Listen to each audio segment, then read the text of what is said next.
All right, folks, we're back. Christian McCullum here with Irish Sports Daily, and we have a very special guest today. When it comes to the world of sports media, people can debate, NBA, coverage. You can debate Woj or Shams. NFL, you can debate Glazer, Schefter. When it comes to college football, I'm partial to my fellow Cathedral High School graduate, Pete Thamel. But when it comes to college basketball, there's, this guy's the number one guy on top. Clearly, with no questions about it. Jeff Goodman from Stadium and the Field of 68. Jeff, we really appreciate you joining us. No, thanks for the kind words, Christian. Appreciate it, and appreciate the invite, and talk a little Micah Shrewsberry. I know you guys are excited. I think it was the right time for, obviously a change, and we know with Mike Bray, everybody, he's beloved, right? Like Mike Bray is the best dude in the world. But I think that was kind of the beauty of how this whole thing went down is both sides knew. Swarbrick and Mike both knew it was time for him to step down. Yeah, obviously, and it gave Swarbrick that lead up time to, look at the field and try to, survey the candidates. And at Shrewsberry's introductory press conference, he made it clear that there was one guy on top the whole time. So just first, what are your impressions? What are your impressions of the Shrewsberry hire? What do you think of it? I mean, he fits. He fits in so many ways. I've known Micah forever, 20 years as an assistant, with Brad Stevens, with Matt Painter, two of the best coaches, two of the best human beings, two of the cleanest coaches to win at a high level in college basketball. And then obviously he was here in Boston with the Celtics. And every year we would go out for lunch and just like an elite human being first. All right. Like that's what I want to get across first. Like as elite as Mike Bray was, Mike is exactly the same. The one thing I always questioned with Micah was, is he too nice? Is he too nice a guy that when he becomes a head coach, can he be that MFer in a way? And he showed me he can. Like I watched him closely the last 2 years and, saw them in person a few times this year. And he'll get after his dudes. And I actually talked to him about that after one of the games at the Big Ten tournament. I said, I have reservations about you, mainly because I just didn't know if you had it in you. He's like, no. I'm competitive. When I get out there, I'll get after it. And he does. But, the other thing you can look to with Micah, I remember when he first got with Brad Stevens to the Celtics, he was the guy who was working Jason Tatum and Jaylen Brown out every day. He was the guy. I'd go to Celtics practices, and after practice, he was the one in charge of working with those two guys. And you look at the strides both of them have taken over the years. Mike is just a good development guy, a great human being, a really good coach, a perfect fit for Notre Dame. All right. As far as on the court goes, I talked to some people, around the game and kind of had them, watching Micah closer down the stretch here just to get their thoughts on some of the things he does in the, in the month of March. And, as they watch closer, guys I trust, they were just blown away by the stuff he runs and how he has all these counters and everything. What's kind of the brand of basketball on the floor that Notre Dame fans should expect? Well, it's funny because I asked them that last year. I said, this small ball thing, was this by design? And he said, no, it was something we had to do. We were forced to do it because we couldn't get bigs. So, it's funny. Again, he's coached with a lot of different guys. Brad loved to shoot the three in Boston, as you know, with the Celtics, probably a little too much. Gave some guys a little too much freedom, i.e. Marcus Smart. But I think Micah learned a lot from that. And again, the things he learned from Brad too were the combination of use your eyes, but also use analytics. And I think Brad's a master at that, of being able to combine both. And not, some people are pigeonholed, right? You're either a basketball guy or an analytics guy. And I think the beauty with Brad and Micah is they can utilize both and blend both together. But I think seeing the success he had last year at Penn State, if I'm him, I'm going small ball again. I'm going threes. I'm making it hard to match up. Now, again, you're not necessarily going to get another point guard like Jalen Pickett. Like there aren't those guys out there, right? Like that made it different for them, and it made it very hard for people to defend Penn State when you had a big, strong point guard who was kind of a quasi point guard, didn't shoot it well, but you could back him down and he could find guys all over the court that were shooters. He was surrounded by shooters. But I think what Micah learned last year is you can never have enough shooting. Okay. How about recruiting? I mean, obviously he's got a ton of work to do on the roster at Notre Dame with the turnover, and he's already well on his way to doing it. What's his reputation out there on the recruiting trail? I mean, again, he's so well liked, and that's where it starts, right? Like he works hard, he's plugged in that region, and that was the one thing, when you were like, I thought he was a number 2 guy to Ed Cooley at Georgetown, and I felt like honestly, if Cooley didn't take it, which I wasn't sure he was going to, that then Micah would have a major decision in his hands, Georgetown or Notre Dame. And while to me, you can make a case for Georgetown being a better job overall with its upside. I think Notre Dame's a better job for Micah because, again, his recruiting ties. It's funny. When he was here in Boston, he was looking at UMass, BC, those jobs. And I kept thinking, and I probably even said it to him, like, dude, you're a Midwest guy. Like, you're not a Northeast guy. You're not a Boston. People like you here, but your ties are in the Midwest. That's where you're going to be able to really get after it and dominate on the recruiting front. And I think that's where it fits. He's a good recruiter, a really good evaluator, a good developer of talent. So I think they're going to get good players, and I know you're going to get to me on this a little bit later. There's 3 letters that change everything right now, and that's NIL. And you better have NIL. If you don't have that, you could be the greatest recruiter in the world with the best relationships. But most kids these days, their first question is about NIL. That's like the dirty little 3 letters for Notre Dame fans right now. It's mostly attributed to football. It can be very frustrating for them, and some people disagree with the way Notre Dame's going about it, and it's not always clear. But would he take a job? Would any big time coach like that take another like major conference job without like understanding that they're going to have support when it does come to NIL? I mean, listen, some guys don't have the leverage Micah had. That was who they wanted. So he had the leverage, and he had it from Penn State. That was the thing. He had Penn State at a point where they were going to step it up big time, NIL-wise. And Mike Rhodes, their coach there now, their new coach, probably is the benefactor of that, right? Like understanding, all right, we have to do this to try to keep Micah. Well, it was, to me, that's where he was using that leverage of, hey, this is what I have at Penn State.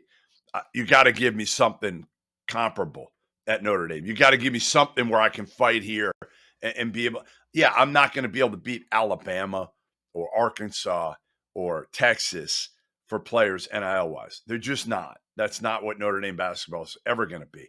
But they got to be able to, beat the Butlers, right? Hang with some, again, Illinois, Indiana, those are tough ones too. So I'm not saying it's just SEC and Big 12. There's some Big 10 schools that have some NIL too that you might not be able to beat, but you got to beat, you got to be able to beat everybody else, or at least be in the equation with everybody else. Right now, I think Illinois is probably above everybody in the Big 10 NIL wise. Indiana's got big time NIL, but other than that, you gotta be in the equation. Okay. And his staff's coming together now, and Notre Dame has their own kind of human resources that, delay things crazy. Yeah. But what do you think about the guys? I mean, obviously, he's bringing Mike Fairley with him from Penn State. You got Kyle Getter from Virginia. Brian Snow, guy that was in our field, is likely to be manning the same kind of director of recruiting role he did at Penn State. What do you think about the guys he's bringing in with him? Yeah, love him. I mean, Fairley's terrific, great X's and O's guy. A lot of people thought he should have been the head coach at Hofstra for Speedy Claxton, who played there. It was hard to hire Fairley over Speedy Claxton. That thing was already kind of wired. Claxton being one of the best players ever, probably the best player ever to play at Hofstra. So Fairley really good. Kyle Getter's got an unbelievable reputation, unbelievable. So I think he'll be very good as well. Smart, can recruit.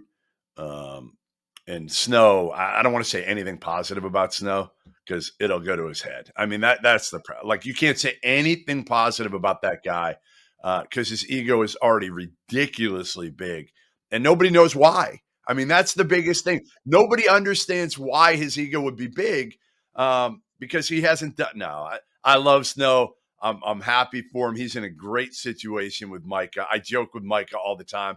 And even when he hired him, I said, what's the over under on how long he lasts with you? Because, Snow is an acquired taste, but he's awesome. He's awesome. A good friend of mine. I'm really happy he's had success so far. And again, he's close to the home too. And Snow can get shit done. Like Snow, you don't have to be an assistant coach anymore to get stuff done on the recruiting trail. Brian Snow's got better connections than probably all of us now on the AU circuit, and I think it was a brilliant hire by Micah Shrewsberry to go after a guy like Brian Snow, who's got some of those connections, deep connections. All right. Couple quick things. Two things stood out to me about Shrewsberry's introductory press conference. And one thing, he didn't really mention it, come out right and say it, but it really reminded me of when Brian Kelly came to Notre Dame. And obviously people have their feelings about Brian Kelly right now. But when he arrived at Notre Dame, it was like, listen, I've done this. I've done this for a long time. I know how to do it. I'm a head coach. I'm not, the new hot guy that, you're taking a shot on. That's what struck me with Shrewsberry. He talked about his days at IUSB and being like, man, what the hell am I doing? I don't even know what I'm doing. Now he comes back. He knows what he's doing. What's kind of the benefit of getting that guy versus rolling the dice on, a lower level head coach or a young guy? Yeah. What's the benefit there? Well, it's funny because a lot of people think, well, he's young. He's only been a head coach for 2 years. That's true. But again, he's learned from some of the best and he's been doing this a long time. So I think he's got that advantage, right? He's been a head coach now for a couple of years. He also can take a lot of what he learned from the NBA game. And I think that's a major advantage that people don't talk enough about, exploiting matchups, being able to adjust and adapt. So I think Micah, again, he's the perfect guy for this day and age, right? You don't want an old dude, right? You don't want a really old dude anymore because they can't connect with the players. It's harder to. I mean, some can, obviously, but you got to be at a high level. Izzo can do it, but it's harder to. Then you go after the real young guys and they're unproven and they might not be ready the first time around. Mike is kind of in that middle tier, which is, I think, where you want to be, especially at a place like Notre Dame. And the other thing with Mike is how many jobs are there that he's going to leave Notre Dame for? They're probably a handful. And a few of those aren't going to hire him ever. Like Carolina and Duke aren't ever going to hire Micah Shrewsberry. They're going to stay in the family for the most part forever. Like obviously, something happened with Matt Painter. Could he go back to Purdue? Maybe, Kansas, Kentucky, those jobs, certainly anybody would jump at. But for the most part, you don't see Micah Shrewsberry leaving Notre Dame anytime soon. Although I do think he's got the perfect mentality and temperament for the NBA. I actually do. I think Micah could be a hell of an NBA head coach someday, but he's got a long way to go before he gets there.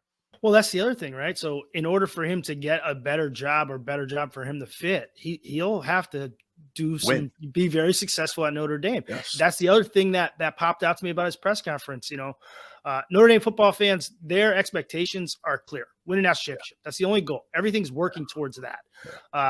Basketball fans aren't the same way, but when during his introductory press conference, that's what he said. He said he thinks he can win a national title at Notre Dame. Now, I don't think fans are going to hold him to that. And that might be, a little bit optimistic to say, but you cover the game, everybody, the whole landscape. Where's Notre Dame? What do you think their ceiling is? And what's kind of their, where do they fit in, around the college basketball world, in your opinion? I mean, again, like Bray did such a good job for a while there. And then he fell off, right? He got older, got a little lazier, maybe hit the beach in Delaware a little bit too much.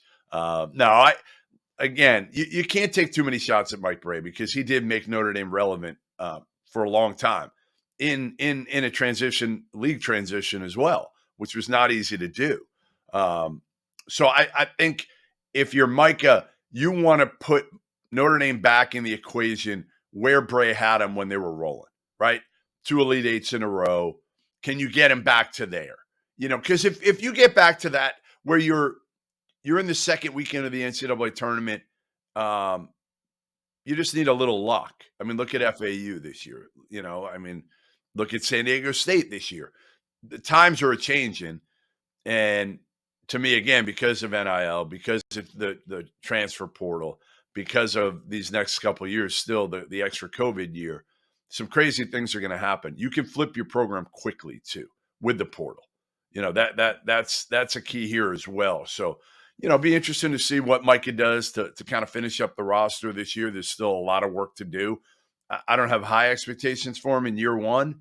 I think anything you get is gravy. If you somehow get to the NCAA tournament, it's a huge, huge win, or even get in the equation for the NCAA tournament this year.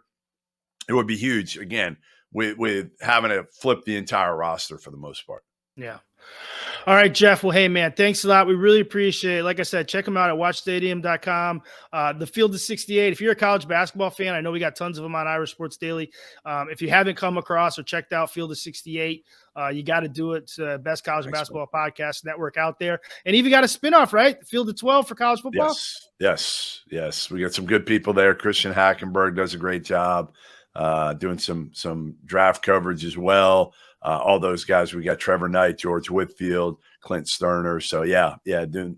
I stay away from the football stuff. I let the experts talk about that and just try to listen and soak in as much as I can.